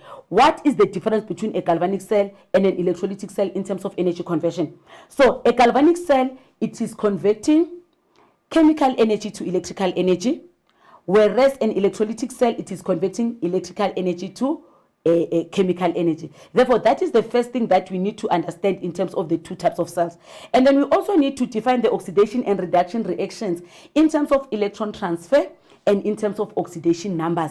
All the two definitions are provided to us in our exam guideline. So in terms of electron transfer, you need to know how do you define oxidation and reduction. In terms of oxidation numbers, you also need to know how do you define reduction and oxidation. The next definitions that you also need to know, because this topic is actually full of definitions, you need to define the oxidizing agent and the reducing agent. Now, in terms of the oxidizing agent and the reducing agent, you need to know that the reducing agents, they will always be stipulated in your potential reduction table, which we are going to look at right now. They will be given to you, all the reducing agents, because there are those agents that can be able to lose electrons, whereas oxidizing agents are the ones that can be able to gain electrons in terms of the electron transfer. And then in terms of oxidation number, the reducing agents are the ones that its oxidation number will increase, and the oxidizing agents are the ones that its oxidation number will be decreased. And then we also need to identify or define anode and cathode in terms of oxidation and reduction, define electrolyte and also electrolysis that will be found in the electrolytic cell.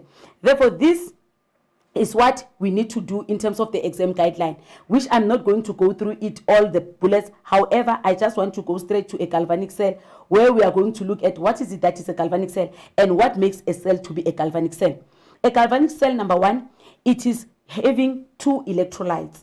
An electrolyte, it was defined for us in an exam guideline. So you need to look at the definition of an electrolyte as the solution that is having ions that can be able to conduct electricity.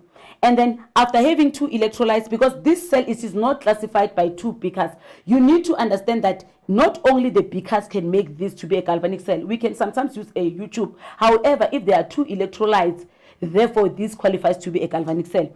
We also need to know that it is having a salt bridge, and then it is also having an electrode. Remember, there's a difference between electrode and electrolyte. Electrolyte is a solution. Electrode is in a form as a solid.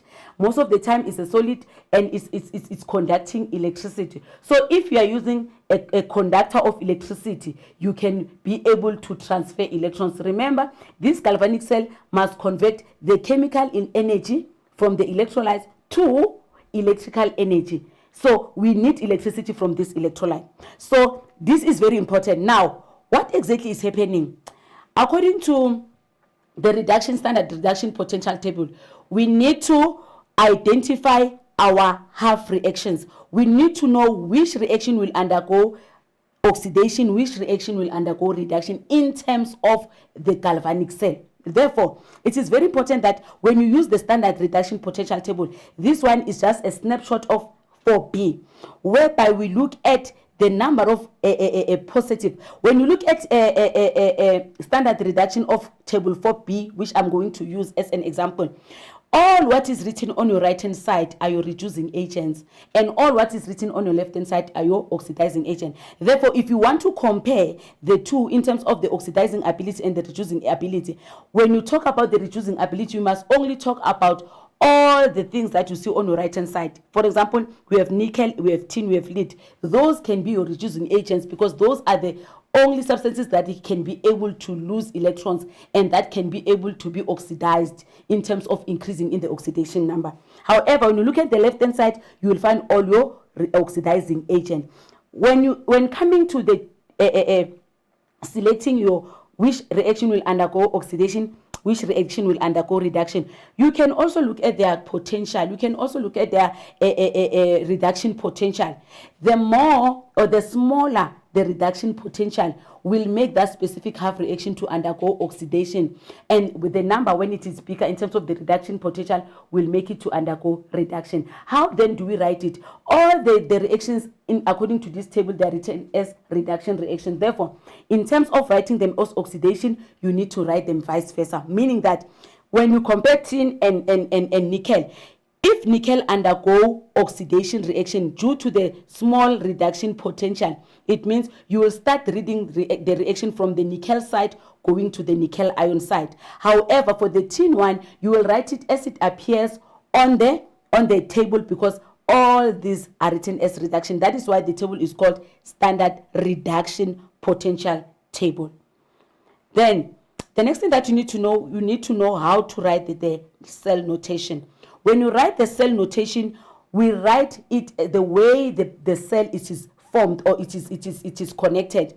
You write it as we always say, we write it as ABC. We write it starting from the side of the anode, which is the oxidation side, then the salt bridge, then the cathode. So A for the anode side, bridge, B for the bridge, and C for the cathode side. And it is very important to know that when you write the cell notation, you must make sure that always your solids are at the end. That means the solids are the ones that are protecting all your aqueous and the gases in the cell. Therefore, when you have a solid and when you have aqueous solutions, you need to provide a solid for each and every cell because the solid needs to act as a bridge or need to act as a container for that specific cell. Therefore, that is why in terms whereby we don't have any a solid or any electrode in a half cell, we need to provide it. And in case of a galvanic cell, we normally provide it as a platinum. So platinum will be our inactive electrode. However, it will be there in the reaction to make sure that these aqueous and these gases are there and they are protected in the cell. Then what exactly is happening in a oxidation and reduction reaction? I just want to go back to this reaction and just try to quickly explain what is happening in terms of oxidation. Now I'm going inside the beaker. When you look at the two half cells, when you look at your table, you will see that this one will be your anode side and this one will be your cathode side. Therefore, what happens to the anode?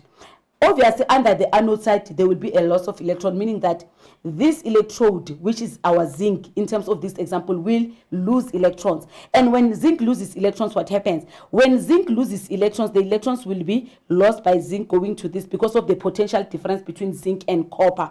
However, because zinc is inside the zinc sulfate solution, some of the zinc ions will go to the solution, making sure that the concentration of the zinc ions is increasing this side.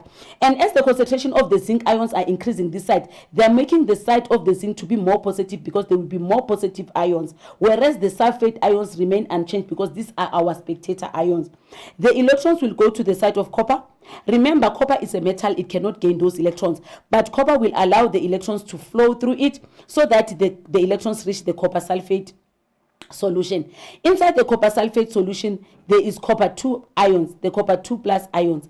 And these copper 2 ions, because of the being positive ions, we know that positive and negative can attract each other. So the electrons that are coming from the side of zinc that are going through this copper electrode, they will be attracted by this. So the copper 2 plus will gain those electrons, meaning the zinc will provide copper 2 plus the ions. In terms of the agents now, which one is a reducing agent, which one is an oxidizing agent? It means our zinc S is the one that is losing the electrons, is our reducing agent. And then the copper 2 plus inside the solution of copper sulfate solution will be our oxidizing agent, because zinc cannot be able to give copper electrons, because copper and zinc are both reducing agents. Remember, as the reducing agents, what they can do best is by losing electrons. They cannot gain electrons. So, but zinc is a stronger reducing agent than copper, meaning that zinc has a stronger reducing ability than copper. That is why in terms of the half reactions, the zinc is the one that is losing electrons, and the copper ions in the copper sulfate are the ones that are gaining, not copper. Copper is a metal, it cannot gain. So after seeing that this side is more positive because the zinc ions are going to the solution, and this side, the copper 2 plus ions are now attracting the electrons at the copper electrodes, and they are now gaining electrons and becoming copper, meaning that immediately when they gain these 2 electrons, remember they have lost 2 electrons already, so they will gain those 2 electrons and go back to copper. So it means these electrons, the side of the electrode will increase in mass because more of the copper will be formed this side, and then this side, this one will decrease in mass because the zinc will erode in the solution. Then what will the salt bridge do? We normally use the nitrate salts in terms of the like potassium nitrate. Potassium nitrate is having K plus and NO plus ions.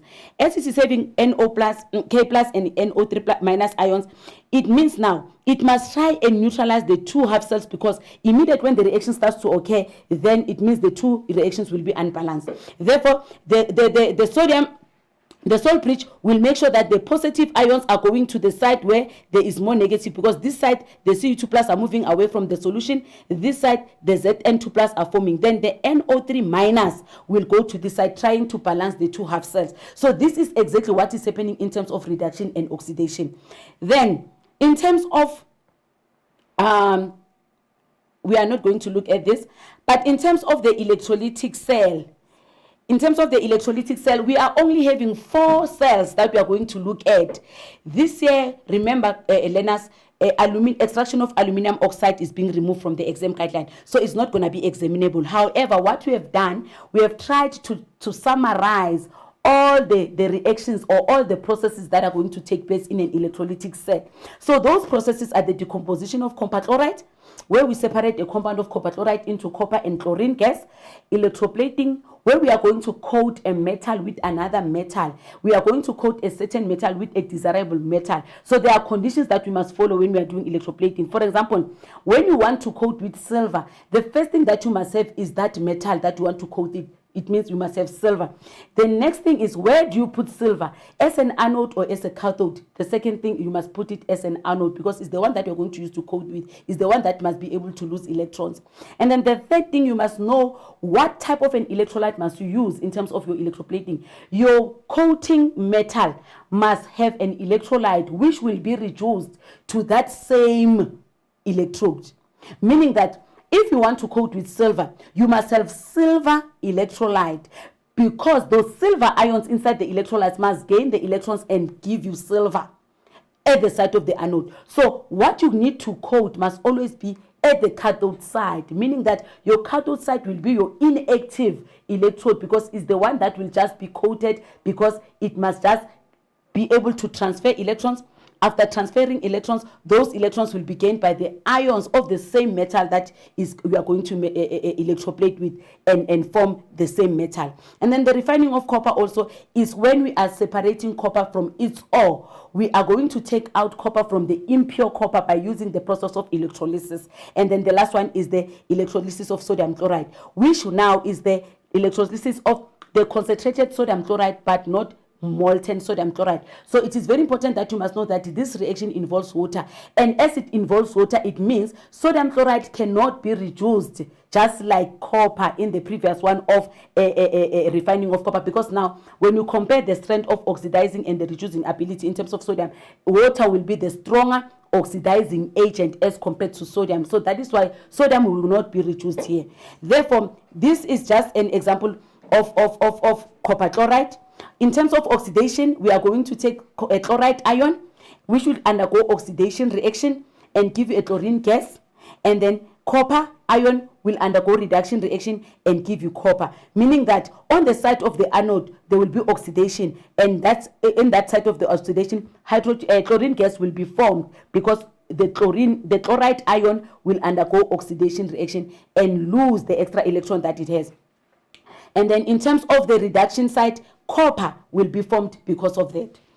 And then in terms of the refining of copper from the ore, we are going to have these two types of reactions, where impure copper undergo oxidation reaction, and the pure copper will be formed on the side of the cathode, where it undergoes reduction reaction. This one, remember, is when the copper ions inside the solution are gaining those electrons from the copper side. So it means the other side will be active electrode and the other side will be an inactive electrode, because the copper will be formed on the cathode side. And then this one is the electroplating that I was referring to. X will refer to any electrode that can be used to electroplate, meaning if you want to electroplate with electrode X, you must have that electrode X which must undergo oxidation reaction, and you must have an electrolyte of X inside your solution which will undergo reduction reaction and give you X. So the electroplating, it is having serious conditions. And then in terms of the last one, which I was explaining in terms of water and sodium hydroxide and sodium chloride and sodium, in terms of electrolysis of concentrated sodium chloride, this one is like the first one, where chloride ion undergone oxidation reaction. So in this one, we are going to see chloride ion undergoing oxidation reaction, losing electrons and forming chlorine gas at the site of the anode. And then in terms of the reduction reaction, water instead of sodium will be the one now that will undergo reduction reaction, and what will be formed in that half cell will be hydrogen gas and hydroxide gas. Therefore, when you look at this example, you can see now that this is an example of an electrolytic cell. The first thing that you need to understand is, how do you identify that this is an electrolytic cell?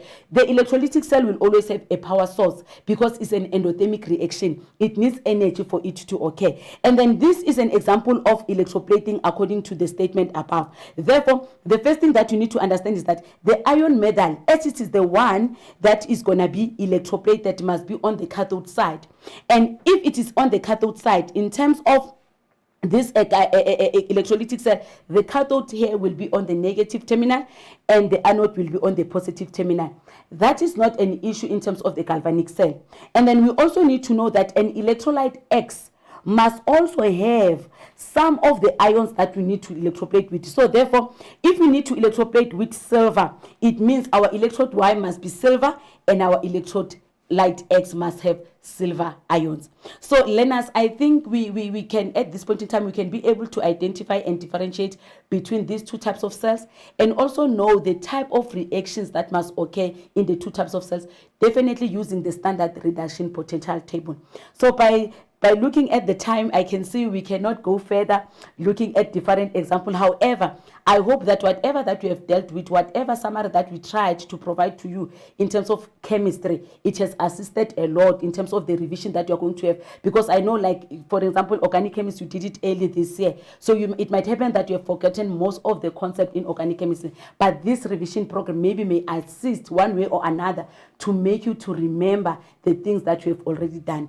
We're so saying, please don't forget, we are still using the WhatsApp 064-748-8913. We will try by all means to answer as many questions as possible in terms of the chemistry that we have dealt with today.